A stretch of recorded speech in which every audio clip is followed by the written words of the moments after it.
Hello po sa inyo. Welcome po sa ating channel.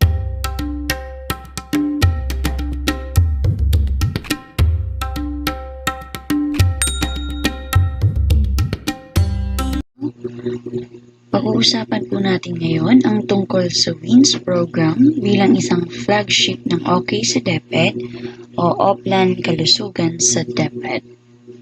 This is just a short orientation for our teachers. So, this is a part of capacity building for our teachers.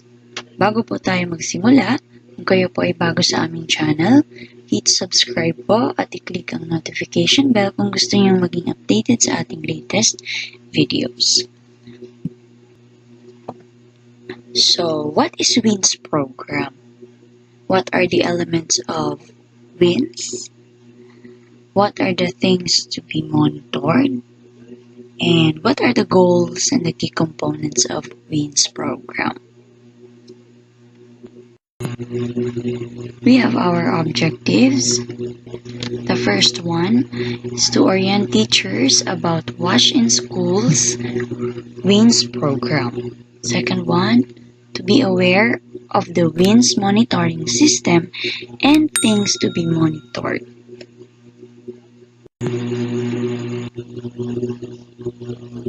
What is WASH in Schools or WINS?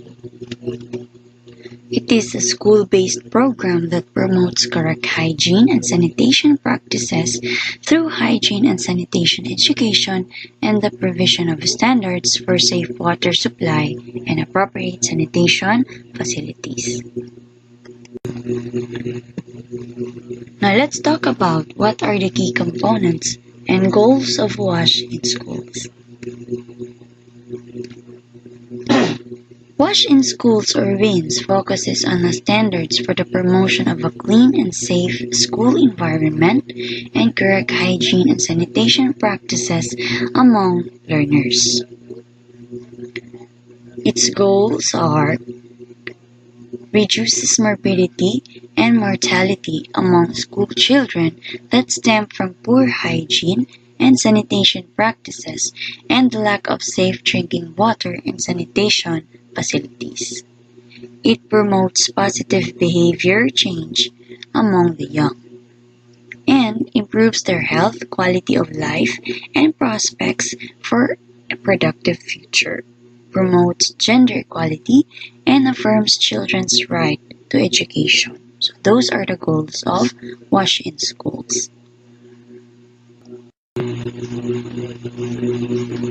What are the elements of WINS? So we have 6 elements of WINS. The first one, we have water. Second, we have sanitation. Third one is hygiene. Fourth is health education. Fifth is deworming. Sixth is capacity building. So this is stated in the DepEd Order number 10 series of 2016, which is the policy and guidelines for the comprehensive water sanitation and hygiene in schools program.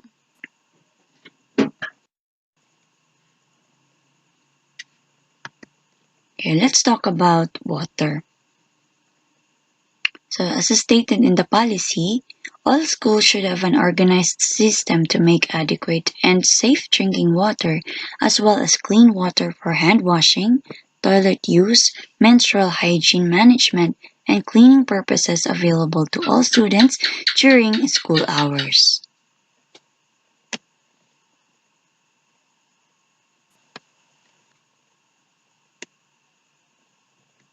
For sanitation, all schools shall have adequate, clean, functional, safe, and accessible toilet facilities that meet the pupil-to-ball ratio as stipulated in the Philippine Sanitation Code.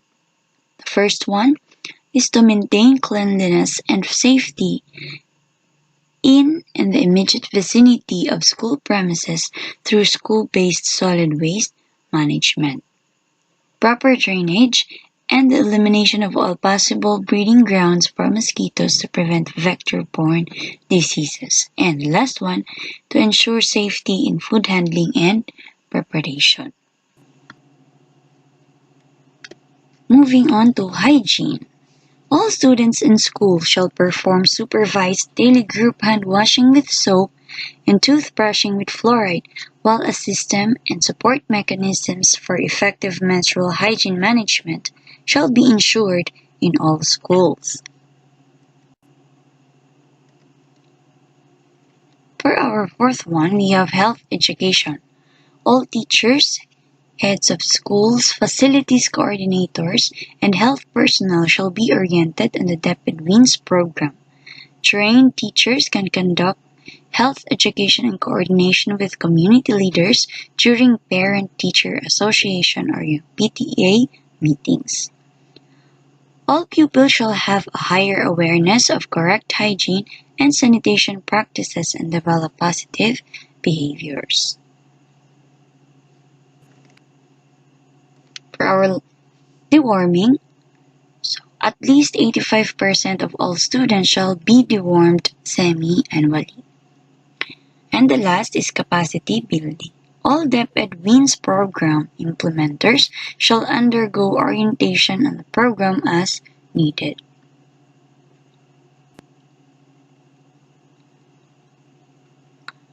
So now let's talk about the Wash in Schools monitoring.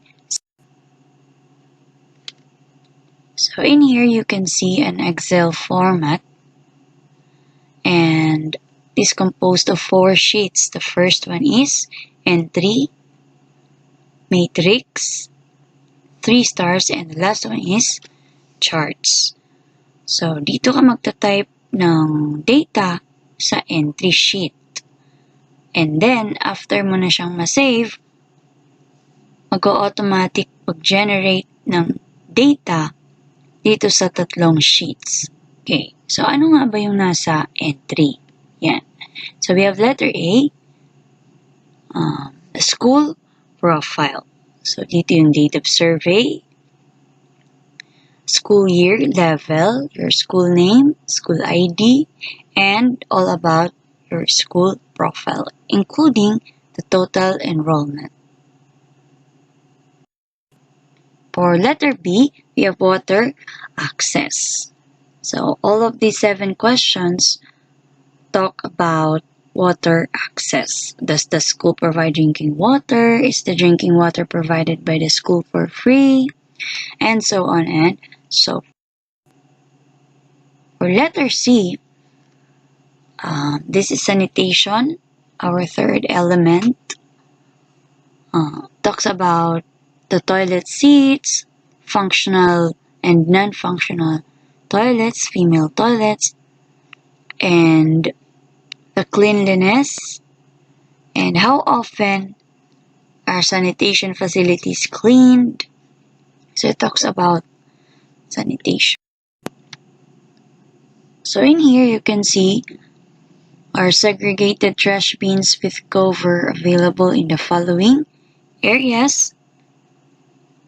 Meron ba tayo sa classroom? Meron ba tayo sa toilet? If may canteen tayo, meron ba tayong segregated trash bins? Sa offices, kung meron tayong clinic, the areas. And then, are the students segregating their solid waste properly? Does the school have policies or sanctions which promote the practice of solid waste segregation? And so on and so forth. This is still continuation about sanitation. Yan. Does the school have canteen? Does the school canteen have a sanitary permit? Have all food handlers been oriented on food safety measures? For our hygiene, so tinatanong dito, how many times in a week is supervised group hand washing with soap or group toothbrushing with fluoride conducted for all children in the school? And ano nga ba yung extent of student participation in supervising group hand washing or group toothbrushing? And then, how many hand washing facilities are available in your school? So, take note of this, that a group hand washing facility should have at least 10 water outlets in the elementary level and 4 water outlets in the secondary level. So, natanong din dito kung meron ba tayong regular supply of soap for hand washing or regular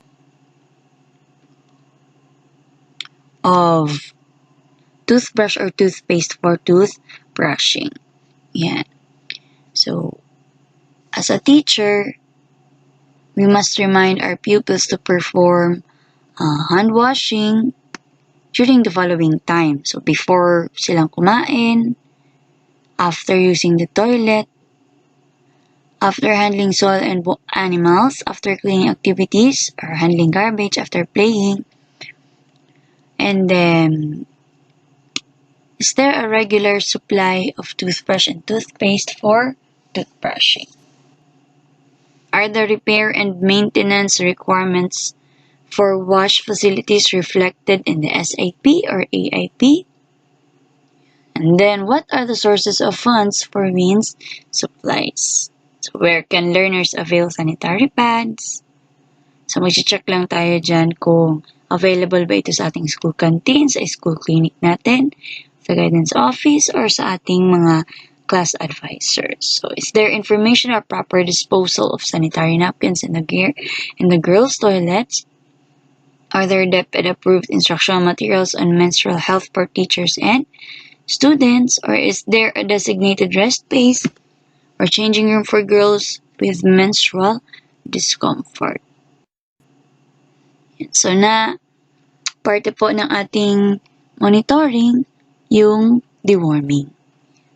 So, is deworming done semi-annually? What is the total number of students dewormed? For our health education, which areas in the school have IEC materials for WINS? So, dapat meron tayong IEC materials, hygiene, menstrual health, sanitation, food safety na makikita sa ating bulletin board, classrooms, toilets, hand washing facilities, or sa ating canteen or eating area. So, meron ba tayong organized structures like technical working groups or TWG, student clubs?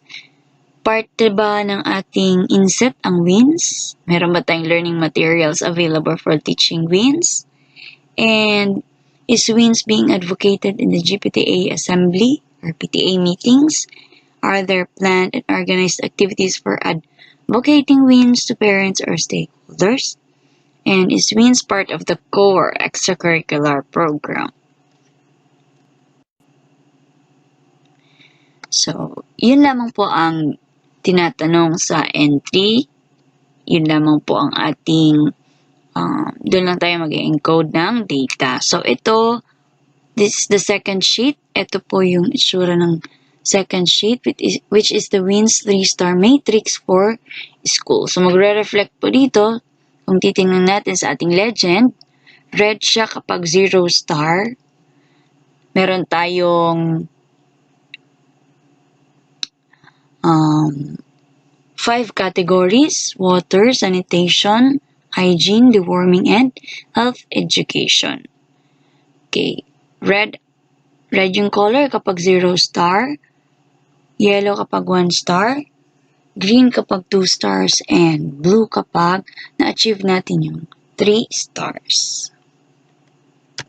So, ganito naman po ang itsura ng ating third sheet. So, dito makikita natin ang WINS 3-star report for schools. Ayan. So, makikita mo rin dito yung overall rating ng inyong score. Anong inyong school? Kung 0 star, 1 star, 2 stars, or 3 stars. So, sa ating category, first one is water. So, naka-indicate po dito sa column kung ano yung ating kailangang i-achieve para makakuha ng 1 star, 2 stars, and 3 stars. Ganun din po sa ating sanitation. So, ang first column, 1 star. Second column, 2 stars. And kung gusto natin magkaroon ng rating na 3 stars sa sanitation, ito po sa third column ang ating kailangang i-achieve. Continuation po ito ng sanitation. And For our hygiene, yan, ganun din po. First column, 1 star. Second column, 2 stars. And third column, 3 stars. Ganun din po sa ating deworming and health education. Okay, what are the things to be monitored? Ano yung minomonitor sa ating classroom? So, sa ating first category, which is water, so dapat meron tayong drinking or potable water. Meron din tayong water for cleaning purposes. For our sanitation, functional toilets must be secured, private, have door lock, well-lighted, and well-ventilated. So, female toilets should have trash bins for used sanitary pads and wrapping materials for sanitary napkins. Facilities must be clean or sanitized. Proper waste segregation. So, no burning of waste. So, segregated trash bins in the following areas. Dapat meron tayo sa ating classroom at sa ating toilets. Practice students segregating their own solid waste properly, and functional drainage to ensure there is no stagnant water to avoid breeding of mosquitoes.